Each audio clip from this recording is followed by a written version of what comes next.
Support for this episode has been provided by Ratio Keto-Friendly Crunchy Bars. If counting macros makes your head spin, count instead on a snack by Ratio. They've done the math for you, so you can spend less time studying the label and more time enjoying your day. Delicious and convenient, both their toasted almond and lemon almond flavors have 2 grams of net carbs and a unique combination of sugar and protein, all in a satisfying crunch. Interested? Ratio Keto-Friendly Bars are now available in the granola bar aisle at Walmart.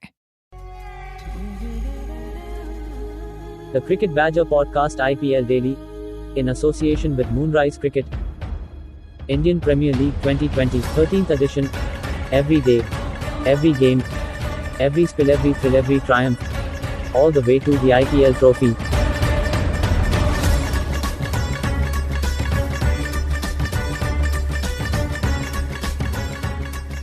Hello everybody, welcome along. It's another edition of the Cricket Badger IPL Daily. Games coming thick and fast, and the game's coming with immense quality, although today's game was a little bit one-sided towards the end. Mumbai Indians beating the Rajasthan Royals by 57 runs. We're also going to have a look ahead to tomorrow's game. Tantalising affair between KKR and CSK. And to join me to discuss all things today and all things tomorrow, it's Naman Shah, our KKR fan. Naman, how are you? I'm good, James. How are you? I'm very good, and we might be joined by Deepak Panda as well, but he's having some connectivity issues. So if he suddenly pops up on our system, we'll let him in and he can join in the discussion. Otherwise, it's just me and you, Naman, but we can be fine with this. We're going to be fine. Looking back at today's game, Naman, Mumbai Indians, 193 for 4, always looked too much, I thought, for Rajasthan, until James Buttler got in. And then we all know what he can do. 70 from him off 44 balls, 5 sixes, and he got out going for a sixth six. Kieran Pollard plucking it out the sky.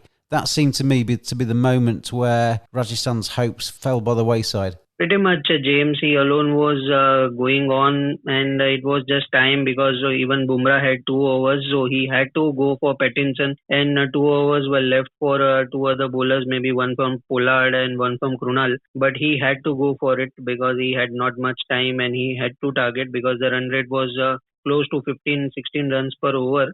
Also, first 6 overs they were not able to capitalize. So yes, but good to see him back in form, getting this knock.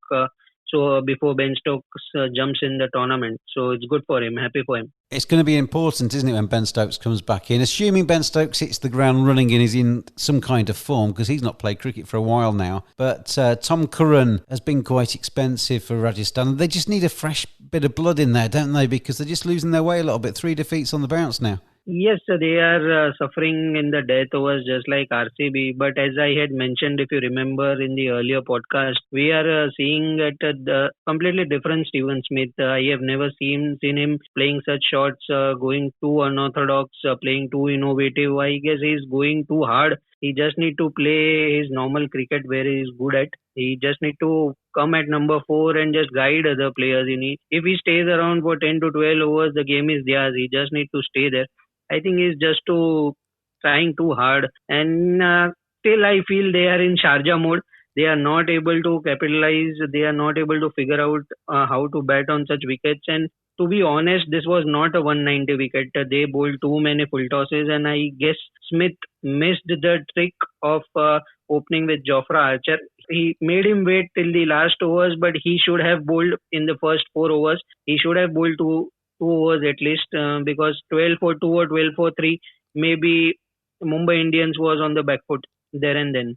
And Jofra's looked better with the new ball, hasn't he? I mean, he's a fine bowler anyway, but when they've given him that trust and given him the hard cherry, he's raced in and he's looked really good with it. So I can't understand that either, Naman. Just looking back to the Mumbai innings, Surya Kumar Yadav, we were talking before we press records, he's one of my favourite players over the IPL, over the last few years of the IPL. 79 not out from him, 47 balls, 11 fours, 2 sixes. I've been watching him throughout this tournament and I thought, he looks in decent nick. I think he's been run out twice as well. And I was just waiting for him to produce something a little bit longer. And today was his day. He was excellent today, wasn't he? Absolutely, James. He was flawless. Some of the shots he played, more of the runs he scored on the third man. It was just smart cricket. He did not go hard at the ball. He just played smart cricket. Also, if you will see, he did not panic even when two wickets were lost in two balls. When Ishan Kishan also got out, he stayed there. That is where temperamentally he also stands out because he has captained the Mumbai team as well. And it was a very flawless knock. And after getting hit on the head and going for that shot on the third man to Jofra Archer with 150 kilometers per hour. It was just a superb innings. He was scoring all around the ground. You just mentioned that beamer. There were a few. I mean, we're going to do the Moonrise cricket moment of the match in just a few moments' time. But a few to pick from in this game, aren't there? There were some blinding catches. There was that beamer. It was incident packed. It might have been quite one-sided, but there was a lot to talk about. Pretty much, we saw Saini also bowled few, and today also we are seeing they are going too hard at the death overs rather than bowling to their strengths. I guess Tom Curran bowled a few good deliveries as well. Yorkers were on the spot, but I guess Hardik Pandya hit the ball quite nicely. It was hard for Tom Curran. But also, I guess poor captaincy over there. They should have managed to control Mumbai in the start and not try to restrict them at the end. Good to see Jasprit Bumrah doing what Jasprit Bumrah does best. 4 for 20 from him. Really did squash the Rajasthan reply. I was quite impressed in the Mumbai innings with Kartik Tyagi. He seemed to run in. It was his debut in the IPL, took a wicket in his first over, and he ran in and bowls it quite quickly, doesn't he? He's impressed at under 19 level, and he seemed to take the step up today quite nicely. Yeah, he's just brilliant. He was superb in Under 19 World Cup as well, and Ian Bishop already rates him very high. Everyone is comparing him to Brett Lee because his run-up and bowling action is quite similar to him, and he's here to learn. Bowling along with Jofra Archer is a dream come true for him, and he's going to get better. And yes, I felt Smith maybe completed his 4 overs pretty much early. If 1 or 2, if he would have kept his 2 overs at the later stage, something might have worked, but yes, absolutely brilliant talent. So good to see him. Moonrise is a sports engagement website to allow sports fans to learn from the very best. Get a personal video message recorded for a fan's special occasion. Have a professional cricketer as your next coach by getting video feedback or having a 30-minute conversation with some of the world's best players. Players such as Jimmy Neesham, Colin Munro, Tammy Beaumont, Danny Wyatt, Monty Panesar. Visit moonrisesports.com or go to Moonrise Sports on Facebook, Instagram and Twitter. Moonrise Cricket, let's play.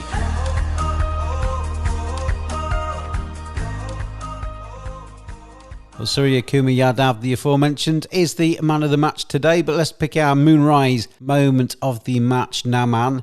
I'll let you go first. What's the one moment you're going to remember from this game long into the future? The shot, the image which I had sent you, it was just the moment of the match after getting hit, that too from in Jofra Archer's bowling, and after that having that courage to play that shot over the third man, the scoop shot on the offside, and no one would have imagined, not even Jofra Archer, and doing it so fluently. I mean, not even mistime shot. Going for that itself, it had to take a lot of courage for that. I guess that was the moment. Obviously, his innings was there, but to attempt that shot after getting hit on the head is superb. Maybe the reason that he attempted that shot, because he did get hit on the head. Maybe it just addled his brain a little bit, because I don't think it's a shot I'd take on in normal circumstances, let alone after getting smacked on the bonce. There was a few moments for me, as I said. I thought the Kieran Pollard catch on the boundary edge, it was going well above his head. Josh Buttler was flying.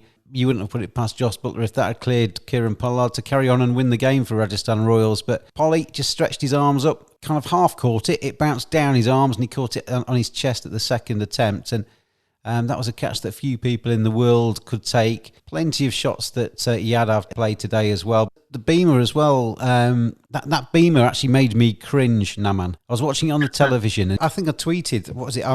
Let me get this right in terms of numbers on this one. I am sitting in England and I worked out that I am 4,586 miles away from the Abu Dhabi cricket ground, and I flinched when that ball went past Yadav's head, because that was an evil beamer and it parted his hair. Hardik Pandya, who was the other end, do you see his interview after the game? He said, fair play to him, courage. Yes, to pick himself up, Suryakumar Yadav for everything, but the courage, he is our Moonrise moment of the match. Want to get your game the very best it can be? The future of coaching. Talk to a pro. 30-minute video conversation. Video analysis from players at the top of their game. Video shout-outs. Get a personalised message from a pro. Great for birthdays, congratulations messages, a prank or a simple hello. Visit moonrisesports.com or go to Moonrise Sports on Facebook, Instagram and Twitter. Moonrise Cricket. Let's play.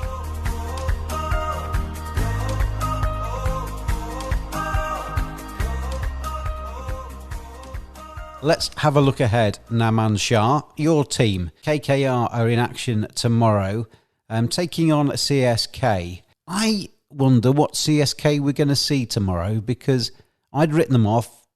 Shane Watson was a walking wicket. They were Dad's Army. They looked old. Some of them looked like they hadn't played for ages. They were picking the wrong team, etc., etc., etc. And then in their last game, they absolutely whipped Kings 11 Punjab by 10 wickets, Watson and du Plessis, and they look like the CSK of old.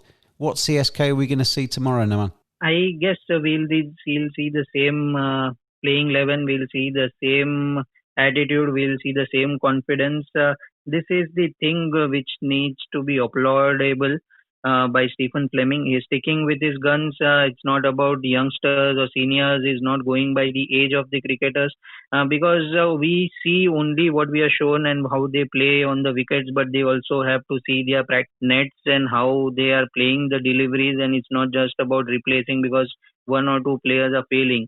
So it's good to see they are backing Watson, they are backing Kedar Jadhav.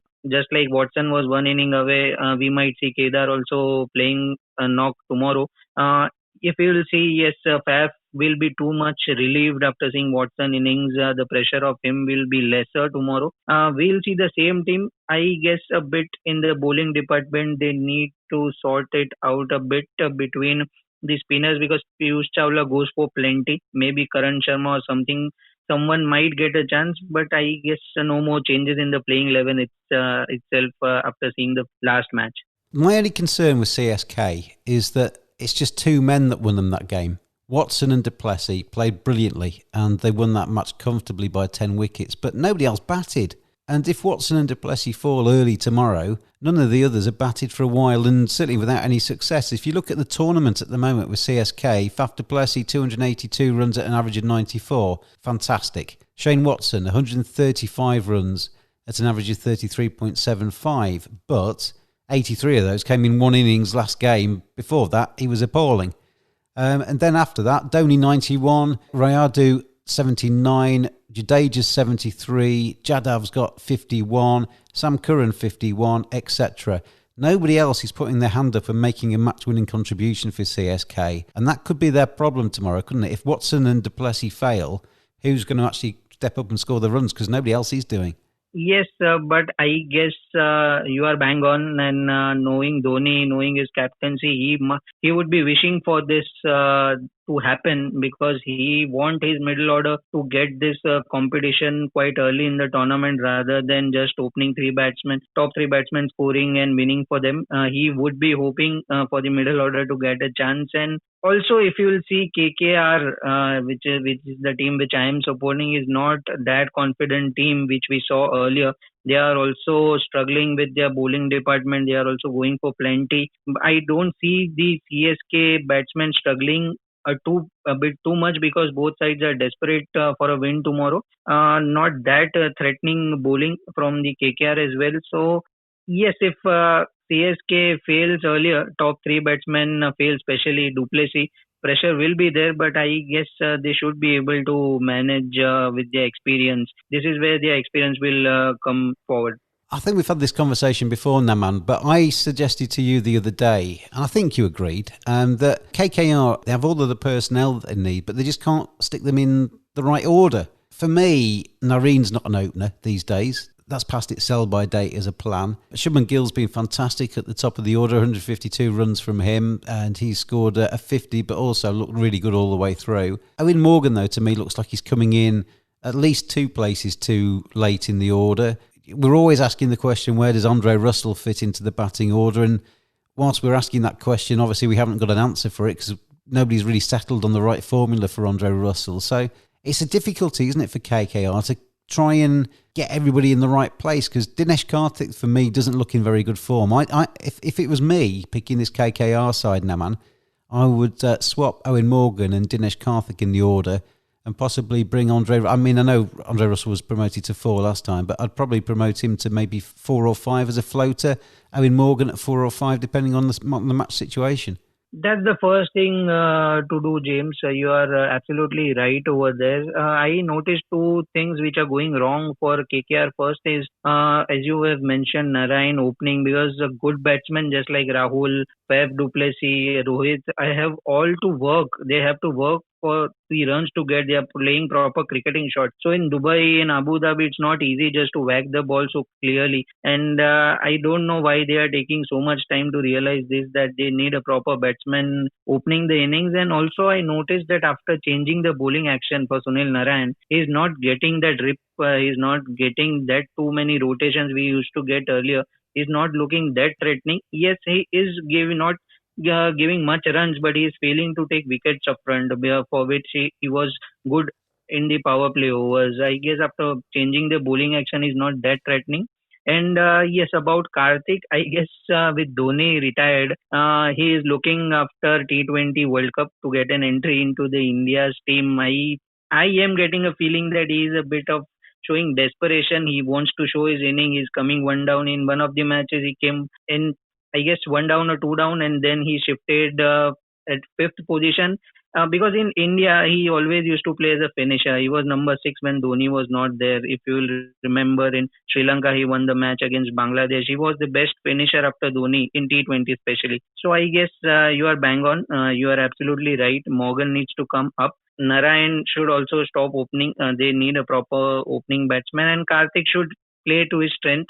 He is good at number 6. He is good at finishing the games. He needs to play at his strength. Bodyline TShirts.com. Browse the finest collection of cricketing t-shirts on the web. Hundreds of original cricket designs for cricket players and fans alike, featuring everyone and everything from Larwood to Leach and Cow Corner to chin music at bodylinetshirts.com. And you can get 10% off your first order using the code BADGER at checkout. bodylinetshirts.com. T-shirts for the discerning cricket fan.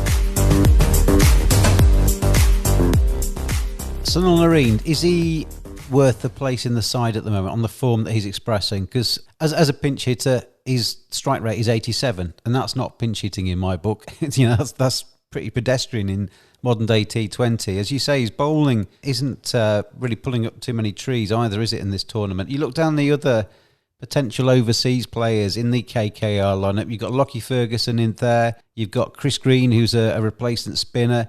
Tom Banton as well. So there are options for KKR in the overseas slot, aren't they? They can obviously only play a maximum of 4, but is there mileage in bringing Tom Banton in and playing somebody that's actually used to opening the batting in T20 cricket?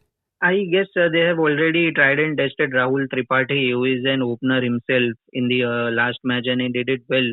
So it would be rather good playing him along with Shubman Gill. And it's not that Shubman Gill is taking time to score runs. He's not that. He's scoring 15 of just 20 balls. He's also hitting the ball nicely. He's scoring quick runs. So there's no need as of now to play along him next to him, the pinch hitter. So maybe Rahul Tripathi and Shubman Gill are the two good openers, and I would straight away go to Chris Green. He is a good bowler. He bowls in power play. He's also a good batsman.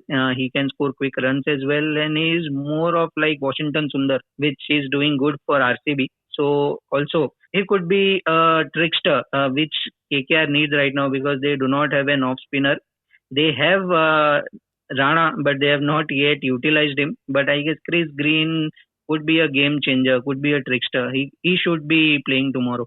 To finish off then, Naman, KKR is your side, obviously taking on CSK tomorrow. In terms of the overall tournament, Naman, they've played 4 games, KKR, so it's still fairly early days.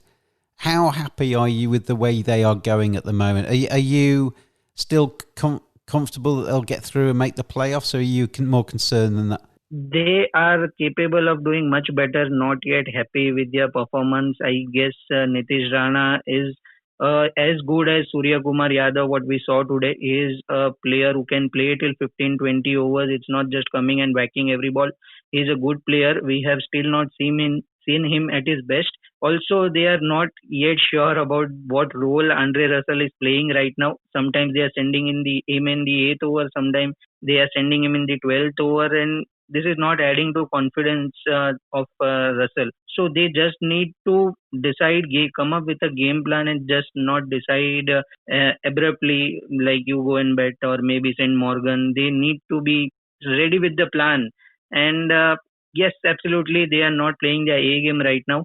And facing Chennai with the last performance, yes, it is going to be a bit dicey. But I am sure they are a good team. They will overcome CSK tomorrow. Do you know what? I actually think KKR will win tomorrow. I think CSK's was more of a flash in the pan than a trend in their side. It takes more than 2 men to build a tournament side, and CSK need to get other contributions going. KKR, though, as you say, still very much a work in progress and have a lot of improving to do as well. But just got a funny feeling in my bones that Andre Russell might have something to say in tomorrow's match. He's not scored that many runs so far, just the 48 from the big fella.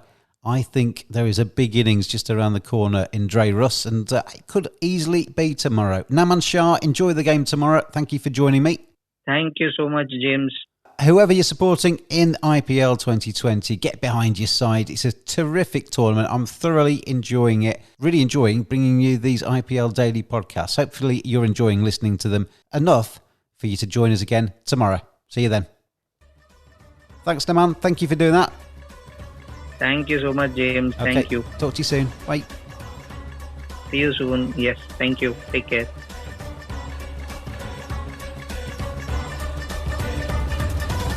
Thanks for listening. Join us every day throughout IPL 2020. Follow us on Twitter at cricket_badger. Join in the fun. We'll see you again tomorrow.